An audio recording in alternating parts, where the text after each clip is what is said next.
Everyone's obsessed with hitting that magic $1 million mark. It's the big, flashy number everyone dreams about. But today we're going to focus on a totally different number, one that's actually way more important and honestly a lot harder to reach. So let's dive in and break down the real grind to your first six figures.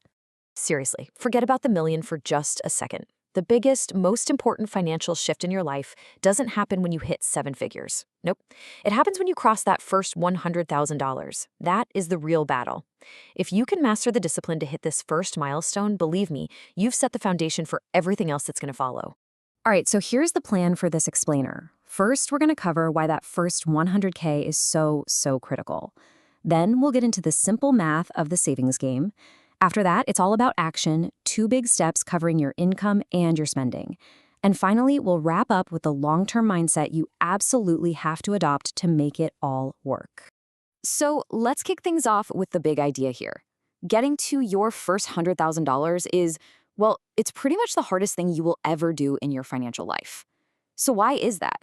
It's because this is the exact point where the momentum finally shifts in your favor. It's where you stop pushing that giant boulder uphill and it actually starts to roll on its own. Now, how do we get there? Well, the first thing you have to understand is that building wealth early on is not about finding some moonshot stock or crypto coin. It's about a simple, powerful engine, and that engine starts with your paycheck, not your investment portfolio. And this really is the key point. Forget all the get-rich-quick schemes you see online. The math is brutally simple. That first big chunk of wealth is built through the disciplined and, yeah, sometimes boring, act of just saving your money.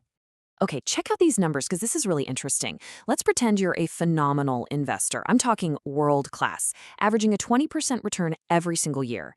Even with those incredible returns, 60% of your first $100,000 would still come directly from your own savings. Your savings rate is the real engine here, not your investing genius. And look, the reason why is actually super simple.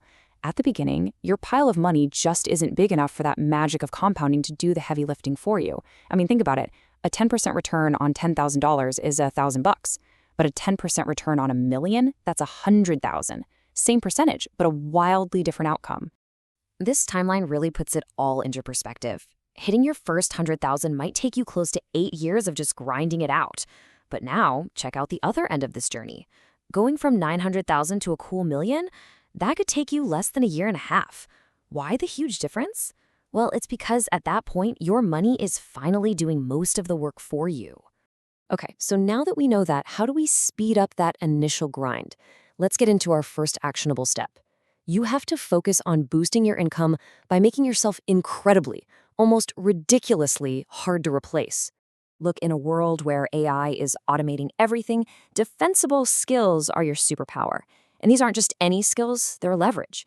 Things like data analytics, knowing SQL, or specialized video editing.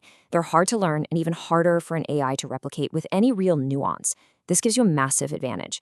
I mean, I've literally seen people double their salaries going from 60K to 120K just by mastering these types of skills. But the ultimate goal here is to stop renting out your time by the hour.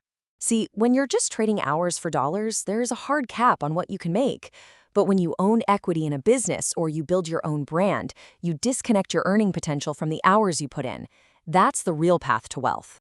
Okay, so boosting your income is huge, but it's only half the battle. The second step is just as critical. You have to aggressively control your spending. This means avoiding that sneaky little trap of lifestyle creep. You know, that habit of spending more every single time you make more, which guarantees you never actually get ahead.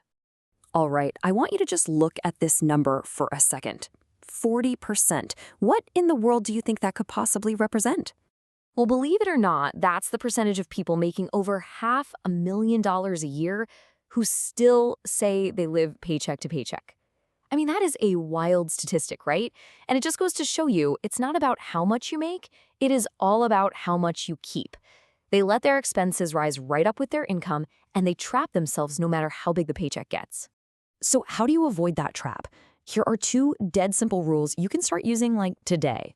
First, the 1% rule. If you're about to buy something non-essential and it costs more than 1% of your entire net worth, just pause and think twice.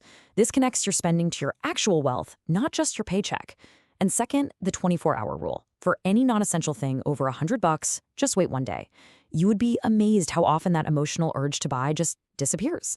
So we've covered income, we've covered expenses, but the final step is the glue that holds this whole thing together. And honestly, this last piece is maybe the most important. It is all about your psychology. It's about shifting your entire mindset around money. You see, at the beginning, you're a short-term optimizer. You're in the weeds. Saving $15 by packing a lunch can feel like this big sacrifice. But as you make progress, you start to transform into a long-term thinker. You stop caring about the little deprivations and you start obsessing over the real prize, the freedom of a clear calendar and the power to control your own time. And this isn't just about changing a few habits, it's about changing your entire identity. You stop seeing yourself as someone who's just bad with money, and you start consciously building the identity of someone who is fundamentally good with money. This internal shift is what makes all the new habits actually stick for life. All right, so here's your homework. I want you to calculate your investable assets. Now, what is that? It's everything you've got in your retirement accounts, your brokerage accounts, plus your cash. What it is not is your car or the house you live in. Got it? This number right here is the truest measure of your progress toward financial freedom. So after all these strategies and mindset shifts, it really boils down to one simple question. If you truly want to get to that first $100,000 and go way beyond it, what is the single most important number you need to be tracking? And the answer is so simple, but it's so powerful. Track your investable assets every single month. Because whatever number you pay attention to, well, that's the number that grows. That's the real secret to winning the grind.